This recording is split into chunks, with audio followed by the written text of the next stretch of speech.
So, Cassandra, for someone who has never met you before, share with us what is the heart of what you do? Yeah, thank you.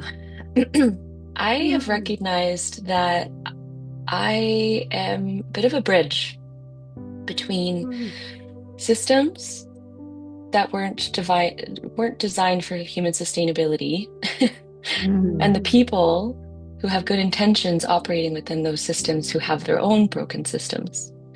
I'm a bit of a bridge Mm. between the two. And I was curious about thinking about high achieving women on the verge of burnout. What have you noticed that they are most hungry for, even if maybe perhaps they can't even name it yet? But is there sort of a Mm. starting point of that hunger on this journey? It's recognition is the word that's coming through right now, but also validation, but searching for that in places where it's empty. Mm. And then just really coming back to a place of validating self. That's the journey we come to is like once someone feels seen and heard in the struggles that they have gone through to create this external success, yet feel so empty and unfulfilled on the inside and barely keeping it together, saying things like, I used to be fun.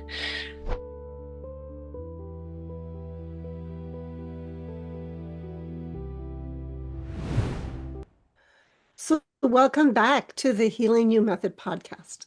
I'm Gloria Lybecker. And I'm Gail Donohue. We're so glad you're here. Yeah, and today we're going to talk about burnout and autopilot and the path back to inner alignment, the kind that actually lands in your nervous system, not just your mind. And we're joined by Kassandra Hamilton, the creator of Ready, Set, Realign. I'll tell you a little bit about Kassandra. Kassandra is a leadership and alignment coach, a best-selling author, and speaker who helps high-achieving women realign from the inside out so they can prevent burnout and stop living on autopilot. So I'm really interested in this, Kassandra. Yes. Kassandra has a Master's of Science in Global Health and 10 years in digital health work alongside Indigenous communities. She bridges science, nervous system support, and integrative healing. Her own journey led her to a simple truth: real change starts within. Kassandra's the Mm. author of The Magic of Realigning from the Inside Out, and her work supports people to reclaim their boundaries, clarity, inner strength, so they can live and lead in alignment. Well, Cassandra, welcome. We are really happy that you're here. And Likewise. oh, good, good. And before we dive right in, we thought it would be kind of nice for us just to take a moment and become present. So I would invite us Mm. and our listeners just to take a few breaths here and Mm. some gentle breaths, and we'll add nothing performative at all. Mm. And as you do take some breaths, just invite you to notice in this moment right now, what might you Mm. notice in your body? Mhm. Yeah, I'm just And if that really noticing sensation that. did, yeah, go ahead. Oh, I was just Sorry. saying, I'm really noticing that I'm able to breathe more deeply into my Yeah, belly. So that's lovely. that is lovely. And I just wanted to invite people to notice any sensations. And if they took a moment with the sensation, um, if that sensation had a message, what might that be? Even a single word. And that's something I love to do when I'm with horses as well. So just noticing what comes up. For me, it's play. Yeah, I like that. So, Cassandra, for someone who has never met you before, share with us what is the heart of what you do? Yeah, thank you. I have Mm, recognized that I am a bit of a bridge between mm, systems that weren't designed for human sustainability, and the Mm, people who have good intentions operating within those systems who have their own broken systems. I'm a bit of a bridge Mm. between the two. And I've worked in global health. I've worked in that, sort of larger scale system world. And within that world, while working one-on-one with people and understanding some human psychology around change and adapting to new things, I started to get fascinated um, with working with people from the inside out because I really feel like with systems and the external environments that we're in, we don't always feel like we have a lot of power. And so, mm, how can we create real change when we feel so at the mercy of a broken system? mm. Yeah. And through my own burnout journey, I came back to myself and recognized that I actually have a lot more control over my surroundings and my body and my environment than I thought I did. And I really believe now that the positive ripple effect that I meant to create here is it really starts with me and how I show up for myself and how I, show up for my community and from the ground up or inside out, that is the real change that I can make in the world. And so Mm, ever since that sort of shift happened, I've been really dedicated to help others and spread that amongst other individuals so that we can create a better a better world, essentially. yeah.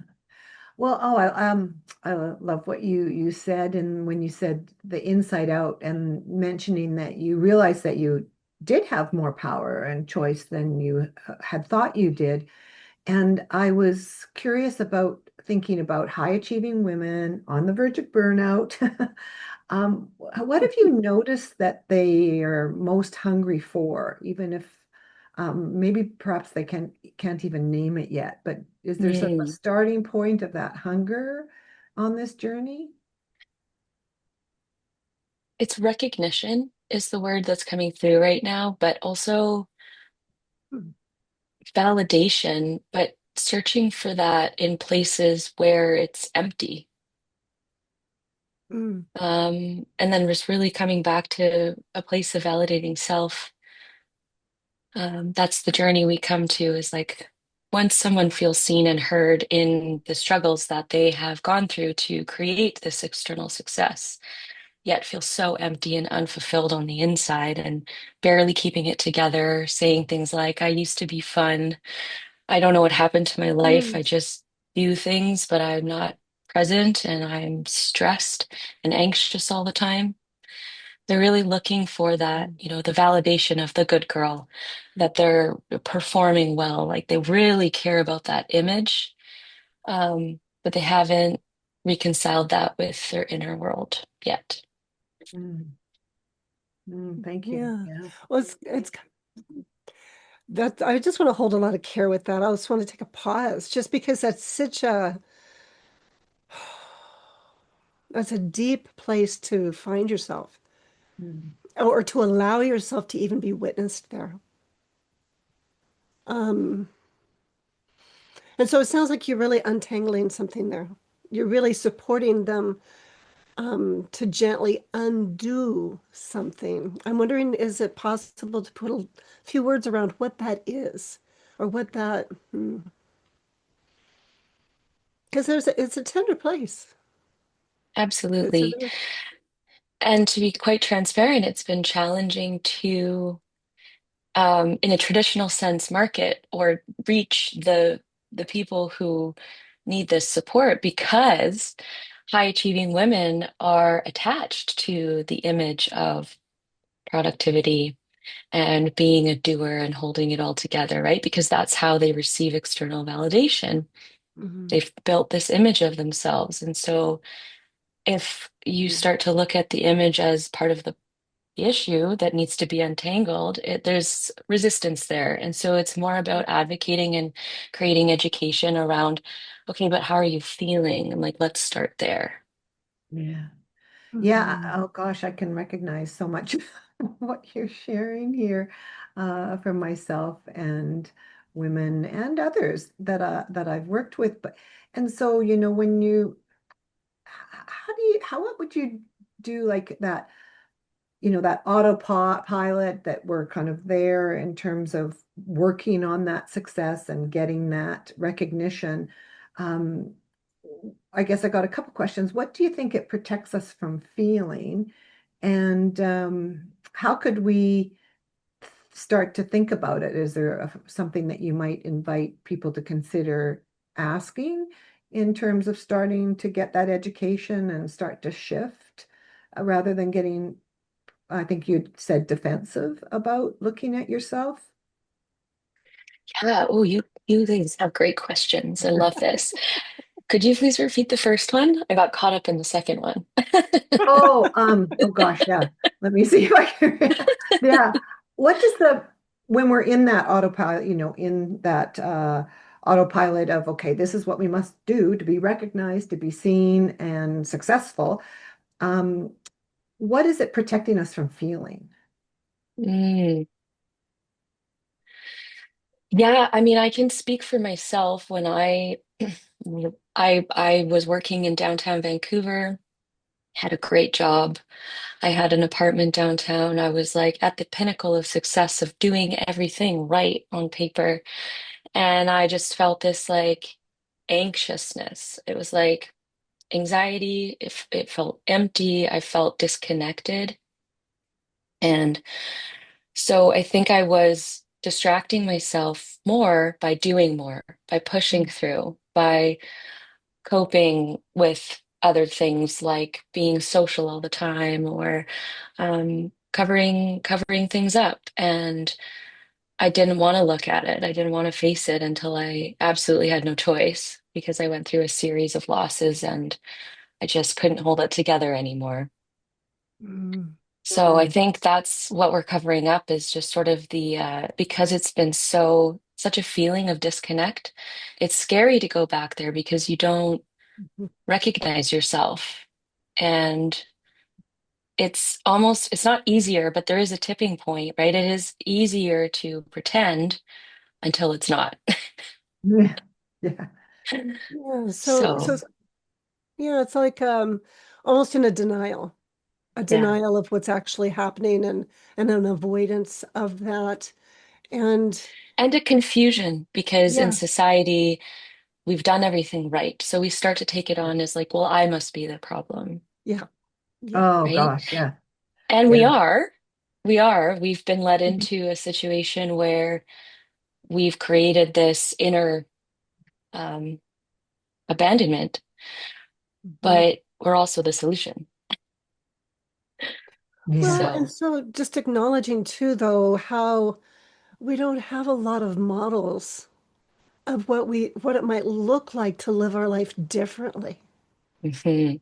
And so it's so important to acknowledge the impact these imprints have on us when we're little girls. And we have these dreams, and they actually can be an illusion of what's in our highest and best anyway. Yeah. Absolutely. And there's so many programs that we grow up with, like being the good girl, Mhm. being a perfectionist, being a martyr, proving yourself for love, right? There's all these things and dynamics we're working with that until we see them, we are just living at the mercy of those patterns, really. Yeah. Yeah. Yeah, definitely. Yeah.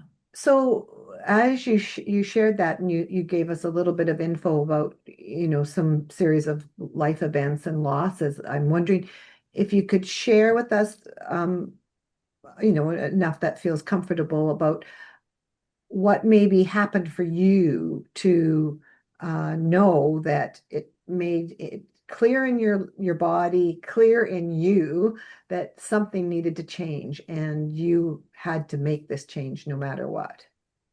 Yeah, thank you. I'd love to get a little bit of context just because I think it might be relatable to some women who are listening. Um, but my whole journey in life really started when I was 5 and I had this vision. It was a recurring dream actually that I had where I would hold my hands up and I would send energy to people who needed it. And it was like this white light. And I didn't quite understand how to reconcile that with with school and growing up, like what I was supposed to do. So I thought I was meant to be a doctor. But then I pursued that line of work and I worked with Doctors of BC just to see, what it would what it was like when I was observing them. And many doctors were burnt out and not passionate anymore because they were 80% of the time doing paperwork and on the verge of burnout themselves. And so I decided that wasn't a system I wanted to go into. And I shifted to doing a Master's of Science in Global Health because I wanted to look at the whole person and the social impact and the political impact and the environmental impact of health. Um, and from there, I started to work in clinical research and got into quality improvement in healthcare. And right about that time was like when I was doing really well in Vancouver on the out like externally it looked that way.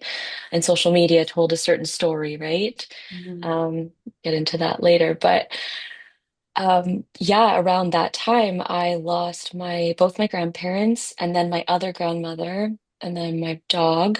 And my relationship fell apart. And this all happened within 3 months. Hmm. Oh, wow.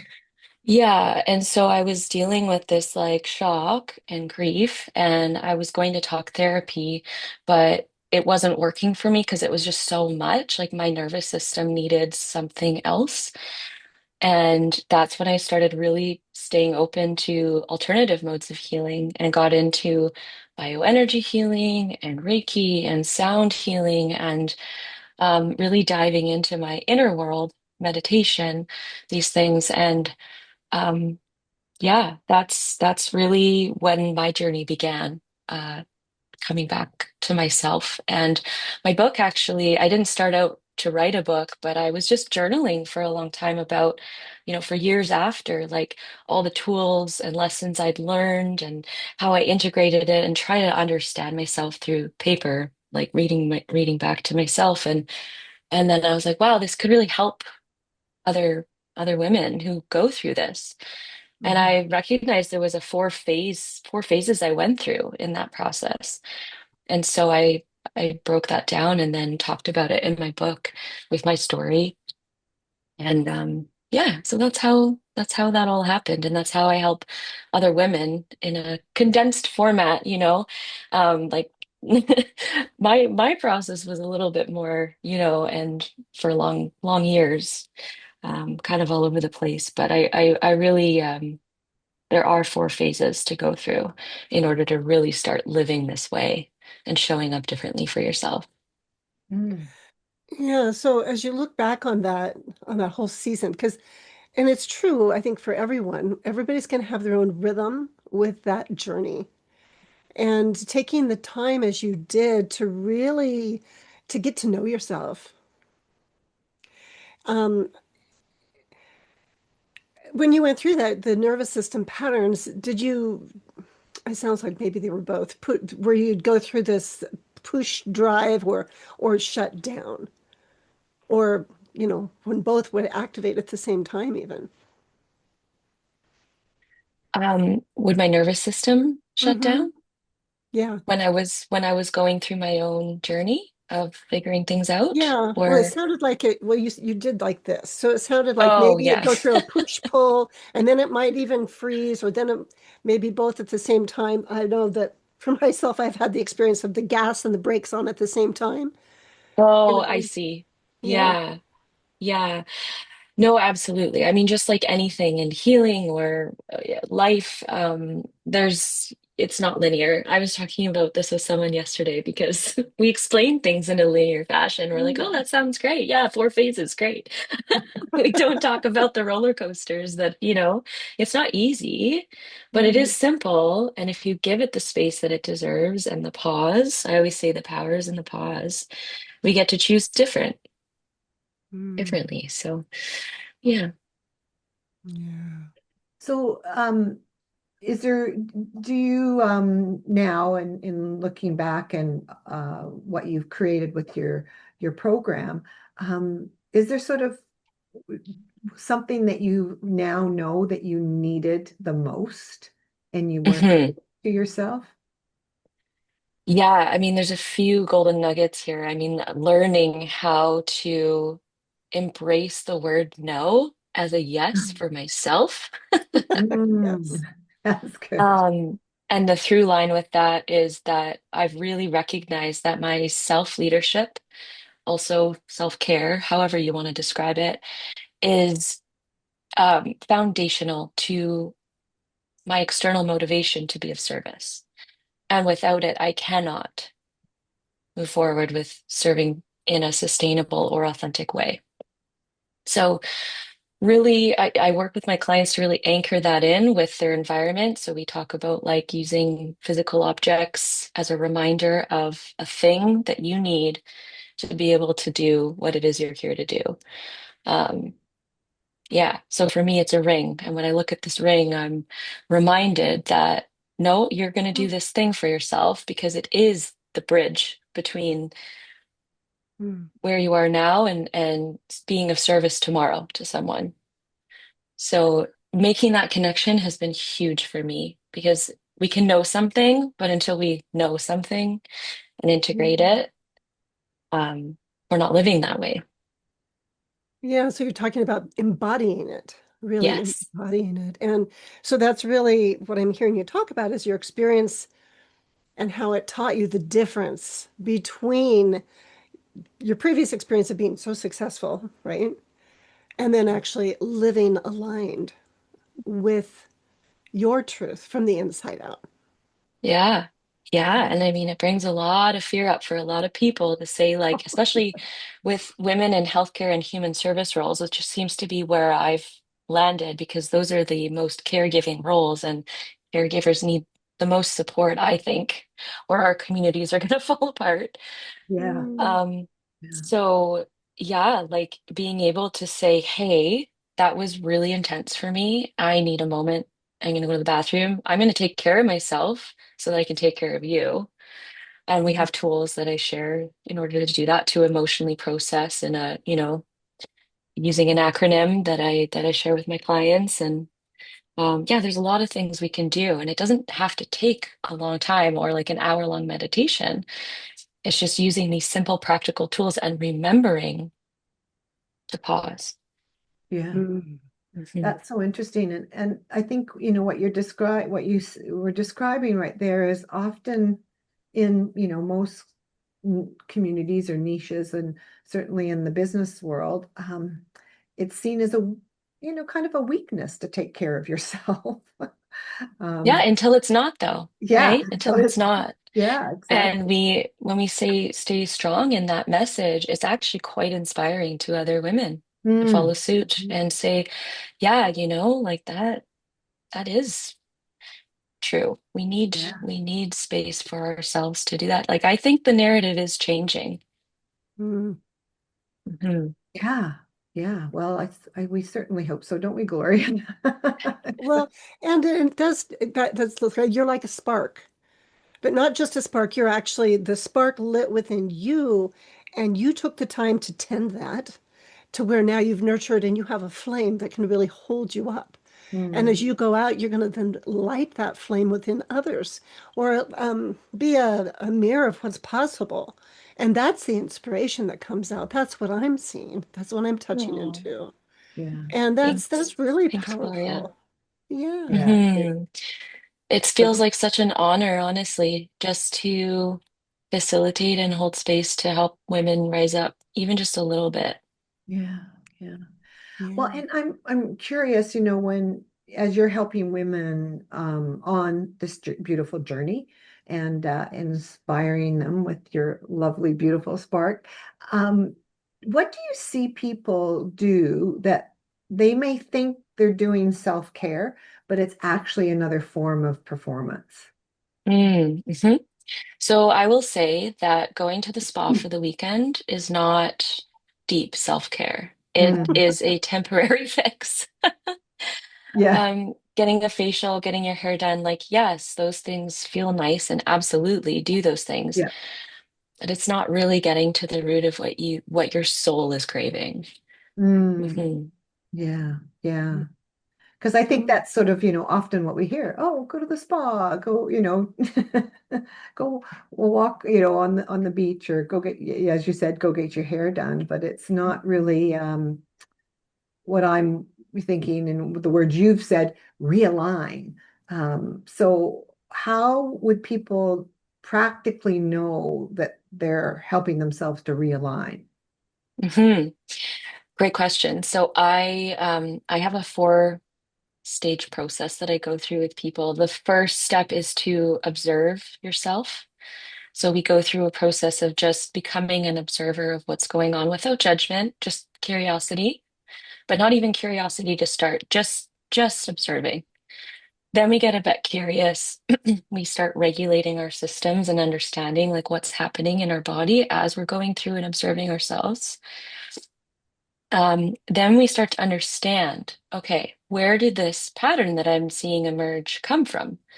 Oh, well, I was told as a kid that I would get love if I did this. And so, okay, so that's showing up in your life now. You're trying to people please your boss or whoever it may be in your life. Okay, so how do we actually update that pattern? Kind of like you upgrade your iPhone, to have a new operating system and actually live the way that you want to be living in your life, given the desires and things that you've stated you want, because there's a misalignment until we do that. And once we've done that, then we start to practice it and integrate it and create community around it and have conversations and reflect and hold each other accountable. And that's how it becomes, a practice and embodied, as you said. Mm. You said you have an acronym that you use that holds that structure for you? Um, an acronym. So the acronym was for a tool that I use with Oh, people. okay. Yeah, it's called RAIN.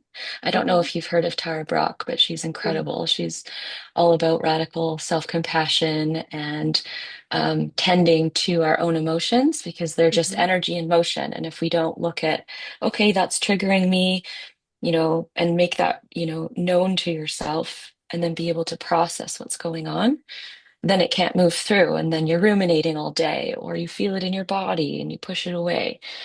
Um, so, yeah, that acronym has been very helpful for me. It stands for recognize. So, you Mhm. recognize what's going on. I'm angry. Okay. Okay. What's it? Yeah, actually, that's sadness. Okay. I'm sad. And then you accept it. Okay. I see you. I'm going to allow you to be here. Just going to hold it. Not going to do anything.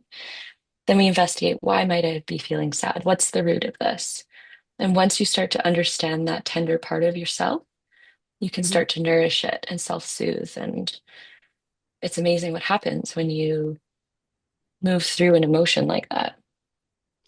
Yeah, so what I'm hearing is there's a gentleness with that, a curiosity with it, an interest, rather than the judgment that we have grown up with, or that we ended up self-sabotaging ourselves with, of like, oh, I'm not supposed to be like that.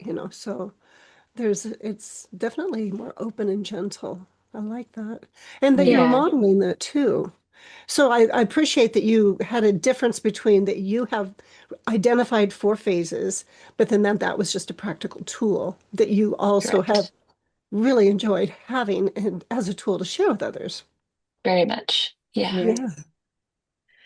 So, And so I'm curious, Cassandra, you mentioned, well, as you were describing your four phases and then also the RAIN tool, it sounds like words are really important. Can you tell us a little bit about what you've noticed and what you've learned and what you apply now about language and how it can help regulate us or escalate us? Ooh, that's a really great question. I'm just dabbling my foot into this right now, but a lot of my community is really into learning about nonviolent communication. So that's something I'm really curious about and just came up when you said that. Um, how do I want to answer this? So I'll start Mm, with what you first said about words, because absolutely. So my mom is an English professor, and I've always been fascinated with words, like where they come from, what they originally meant, and the power and the history of that word. So, for example, the word should mm, means in Anglo-Saxon to scold yourself, literally to flog yourself. Mm. mm. So every time you use the word should, there is that like ancient history attachment to the feeling and power of that word. Like it carries that, right? So just good to be aware of that word and how Yeah. you use it. Yeah. And then abracadabra. Abracadabra is a word I use in my book, why I call it the magic of realigning from the inside, because words hold energy.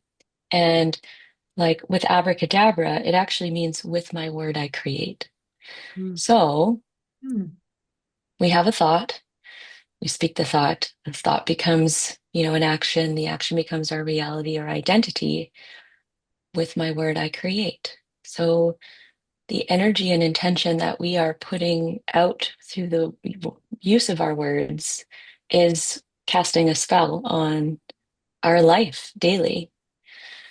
Mm. So I think when we pause and start to be intentional about our use of language, we can regulate more easily. I think there's a connection there. Unless that was a kind of second question around the regulation piece. But yeah, being intentional and slowing down is always going to be good for our nervous system. Yeah. Well, I Yeah. really like what you shared about those two examples. That was great to give a really great picture of the words and the difference between those two.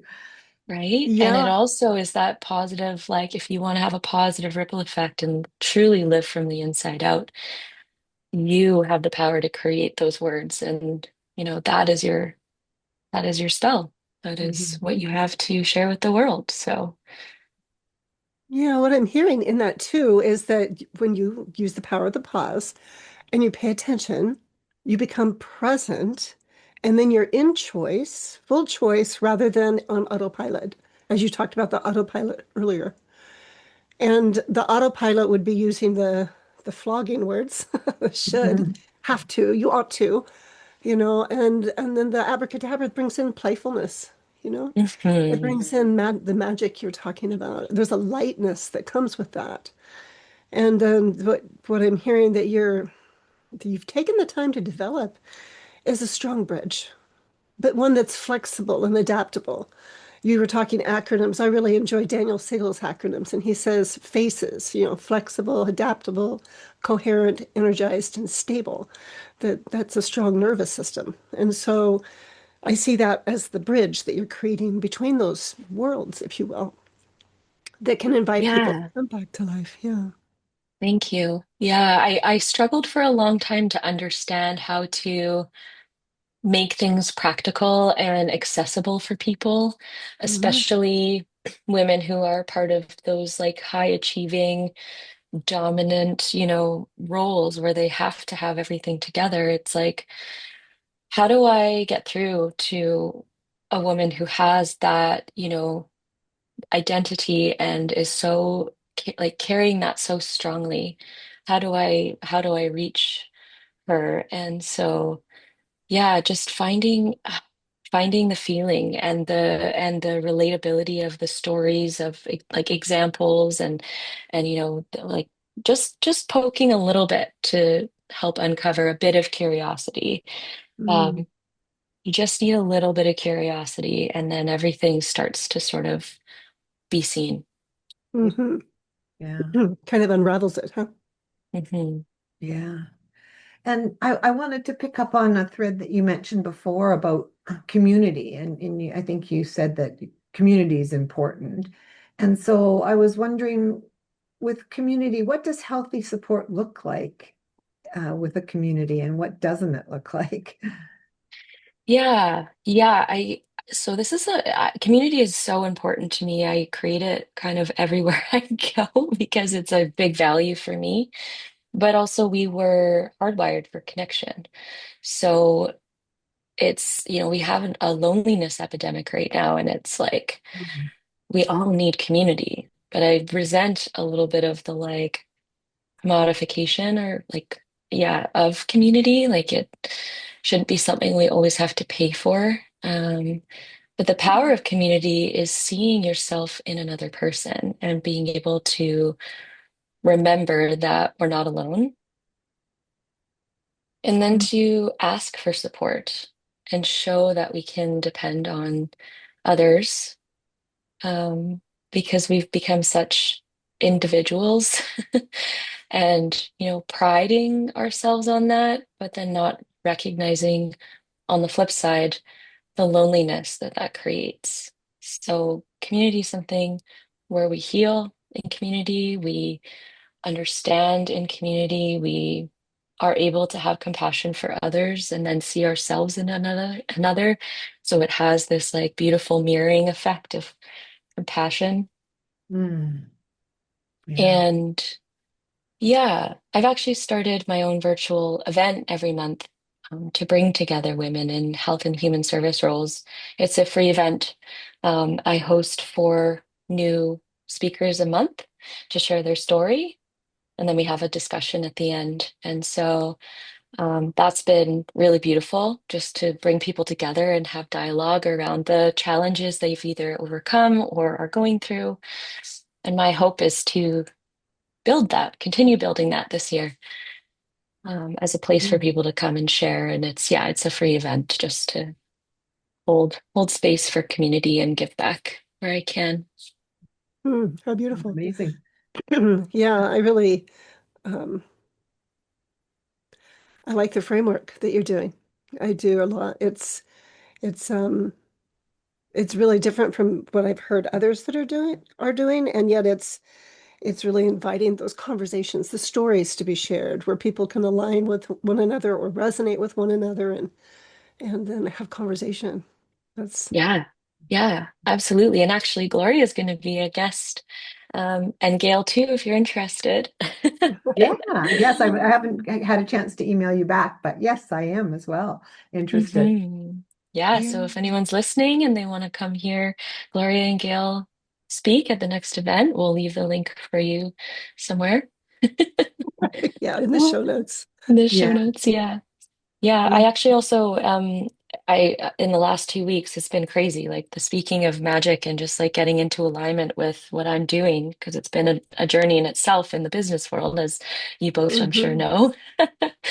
But yeah, putting together a collective series of stories for women who maybe are just starting to realize they have a story to share and they want to be seen and heard in that, but maybe don't know how to go about it. So I'm working with a woman who does podcasts, and she records you telling your story, and then is using AI actually to reframe not reframe, but like give the narrative back in your own voice, Hmm. and then you edit it so it removes the barrier of time that a Mm. lot of busy women, are Yeah. facing, Yeah. to make their voices more accessible. So yeah, I'm very excited about that project. And if you know anyone who wants to share a story about challenge and overcoming it, um, to really give that resilience and inspiration to other women, then Hmm. yeah, please feel free to reach out about that, because yeah, exciting It does times. sound exciting. And I also love how you are innovative. You are open to utilizing newer tools and having them actually be in service of the heart of your work. And that's a Yes. really great model because there's a lot of people that get really caught up in fear mongering, and you don't need to. So thank you for that. Thank you for that Yeah. example. Thank Yeah. you, Gloria. Yeah, this book up here, Cracking the Rich Code, it's so interesting because when you read that title, you're like, oh, okay, that sounds really superficial, but that's actually kind of why I wanted to be in this book, because the root of the word rich means to reach. Mm. So how can we create more reach, more impact, more meaning, more contribution? And Hmm. so my chapter in that book is about AI and reframing the narrative from fear to how can I use this to create more reach with what I'm already doing? And so this book series kind of was inspired by that concept.